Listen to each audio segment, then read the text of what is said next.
Paz do Senhor, irmãos.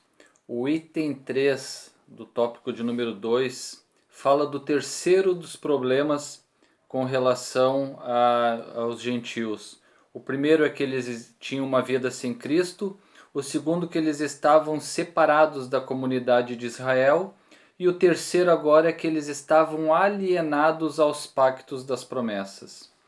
Uma vez separados da comunidade de Israel, os gentios desconheciam totalmente os vários pactos que Deus estabelecera com os patriarcas israelitas. Isso é normal, isso é completamente compreensível. Existem dois povos, cada um com a sua cultura, cada um com as suas finalidades. Quando algum deles tenta ser inserido no meio do outro povo, ele vai achar coisas que ele não estava acostumado. Então, toda vez que alguém vai se achegar a outro grupo, ele vai enfrentar dificuldades para conhecer, se entrosar com esse grupo a ponto de poder realmente fazer parte desse grupo. E o que o apóstolo Paulo está dizendo, olha, vocês viviam uma vida que era totalmente diferente, vocês estavam alienados aos pactos das promessas, vocês não conheciam esses pactos, então vocês não sabiam quais os benefícios que poderiam ser usufruídos. Então ele vai dizer, esses pactos giravam em torno da grande promessa do advento do Messias, conforme descrito em Atos capítulo 13, versículos 32 ao 37. E para reforçar essa afirmação, ele cita os três pactos do Antigo Testamento. O primeiro é o pacto abraâmico, em Gênesis capítulo 12, versículo 1 a 3, que desse pacto tem alguns benefícios, algumas promessas. O primeiro, de ti farei uma grande nação, te abençoarei, te engrandecerei, abençoarei os que te abençoarem, amaldiçoarei os que te amaldiçoarem. Então, esse é o primeiro pacto, o pacto abraâmico. E nós vemos muito disso sendo realmente concretizado. De ti farei uma grande nação. Como nós vimos no final do item 2, na anterior, nós vimos que os gentios passaram a fazer parte da descendência de Abraão, ou seja, passou a fazer parte dessa grande nação. Te abençoarei, te engrandecerei, abençoarei os que te abençoarem.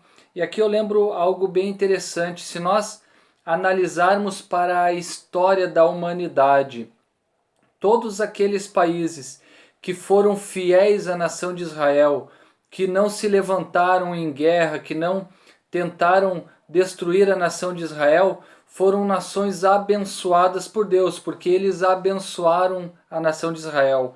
Mas todos aqueles que se levantaram, eles caíram por terra. Por quê? Porque existe uma palavra, uma promessa. O segundo pacto que é salientado aqui é o pacto mosaico. Deuteronômio capítulo 28, versículos de 1 a 14. E começa lá no versículo 2 dizendo: se ouvirdes a voz do Senhor teu Deus, virão sobre ti e te abençoarão todas estas bênçãos. E aí começa a enumerar uma série de bênçãos. Não vamos citar todas aqui, mas vamos fazer um apanhado geral. Vai dizer: bendito serás na cidade, bendito serás no campo, bendito o fruto do ventre, bendito o fruto dos animais, bendito o cesto e a amassadeira, bendito a entrar e sair. Também fala nesse contexto que serão derrotados todos os teus inimigos e também que haverão bênçãos nos teus celeiros. Esse era o pacto mosaico, lá em Deuteronômio capítulo 28. E o terceiro pacto que ele, a respeito das promessas, é o pacto davídico. No segundo livro de Samuel, capítulo 7, versículos 13 a 16, vai dizer: edificará uma casa em nome do Senhor, serei por pai e será por filho, o reino será firmado para sempre. Então essas eram algumas das promessas, e dentro desses três pactos salientamos algumas dessas promessas, entre tantas outras que existem em todo o Antigo Testamento. Esses pactos, esses 3 pactos citados aqui, eram reiterações da promessa messiânica. Nós podemos ver Cristo em todos eles. Cristo está sempre sendo representado ou apontado em cada um desses pactos e promessas.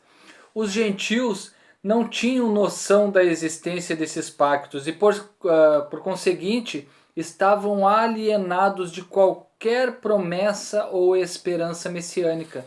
Eles estavam fora, estavam alienados, separados, não tinham essa perspectiva. Os judeus, eu já falei um pouco antes, é o único povo que aguardava a vinda de um Messias. Nenhum outro povo tinha a esperança de que viria um Salvador, que viesse alguém que pudesse resgatar o seu povo, libertar de opressão. Eles não tinham, nenhum outro povo tinha a esperança que os judeus tinham. Por isso, os gentios desconheciam a crença e por que os judeus eram tão fortes e firmes nas suas convicções de fé e crença. Então, por quê? Porque os judeus tinham a esperança nesses pactos, algo que os gentios não conheciam, eles estavam alienados com relação a essas promessas. Mas aí o autor da revista vai dizer: agora, uma vez regenerados em Cristo, é revelada a grandeza do amor divino. De alienados à promessa por meio do sangue de Jesus, os gentios tornaram-se herdeiros da maravilhosa promessa. Gálatas 3:29. E se sois de Cristo, também sois descendentes de Abraão e herdeiros segundo a promessa. Então, aquele povo, os gentios, que estavam numa condição totalmente desfavorável, viviam sem Cristo, estavam separados da comunidade de Israel e estavam alienados à promessa. Então, era a condição onde que se encontravam os gentios. Por isso que a síntese do tópico 2 vai dizer: a antiga condição dos gentios era desoladora. Eles não tinham esperança, não havia perspectiva. Por quê? Porque viviam sem Cristo, estavam separados de Israel e eram estranhos ao concerto da promessa. Por isso que eles enfrentavam essa grande dificuldade. Só que o problema dos gentios não terminava aí, não era esse o final deles. Entrando já no tópico de número 3, nós vemos que eles se deparam com mais 2 problemas. É uma crescente de problemas. Viviam sem Cristo, estavam separados da comunidade de Israel e alheios à promessa. Agora vai dizer que eles estavam sem esperança e sem Deus. Na lição começa a dizer: agora Paulo passa a descrever a situação dos gentios que viviam não tendo esperança e sem Deus no mundo. Efésios capítulo 2, versículo 12. A 4ª tragédia espiritual em consequência da anterior, ou seja, eles não tinham a questão, não acreditavam nas promessas. Então, eles não possuíam esperança e agora estavam também sem Deus. E nós vamos ver esses 2 pontos. O primeiro deles é o desprovido de esperança por não conhecer as promessas. A palavra esperança traz a ideia de confiança, e nas Escrituras o seu principal uso está ligado à confiança nas promessas divinas. 2 textos que o autor da revista coloca que confirmam isto. Primeiro, Salmo 130, verso 5, que diz: aguardo o Senhor, a minha alma o aguarda. Eu espero na sua palavra. Ou seja, mostra a esperança do salmista. Já o profeta Jeremias, capítulo 17, versículo 7, diz: bendito o homem que confia no Senhor e cuja esperança é o Senhor. Ou seja, estávamos falando anteriormente que os gentios não tinham esperança, não possuíam esperança. Então eles não faziam parte disso, ou seja, bendito, mais do que feliz é o homem. Eles não eram felizes porque eles não tinham essa convicção de esperar no Senhor. Por isso nós podemos afirmar que os gentios eram desprovidos dessa esperança por causa, em grande parte, da filosofia grega, que descartava a possibilidade de uma vida além túmulo. Quando entra nessa questão e o apóstolo Paulo, todas as vezes que nós olhamos lá no livro de Atos, o apóstolo Paulo fazendo a sua defesa, ele diz: eu estou sendo preso, estou sendo castigado, chicoteado, açoitado porque eu prego a Cristo ressuscitado. E aqui nós vemos que os gentios, principalmente os de filosofia grega, não conseguiam entender isso. Por quê? Porque eles não acreditavam que pudesse haver vida além túmulo. Ou seja, quando o homem morrer, que ele vai retornar à vida para ser julgado, tanto para a salvação eterna quanto para a condenação eterna, eles tinham um conflito interno com relação a isso. Haviam dois grupos a qual Paulo enfrentava em Éfeso a respeito disso. Quando Paulo chegou em Atenas, eram os estoicos e os epicureus. Os estoicos eram os humanistas da época. Os epicureus não acreditavam na vida após túmulo, ou seja, na ressurreição.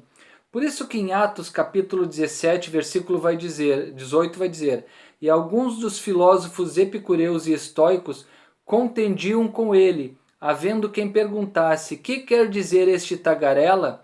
E outros: parece pregador de estranhos, pois pregava a Jesus e a ressurreição.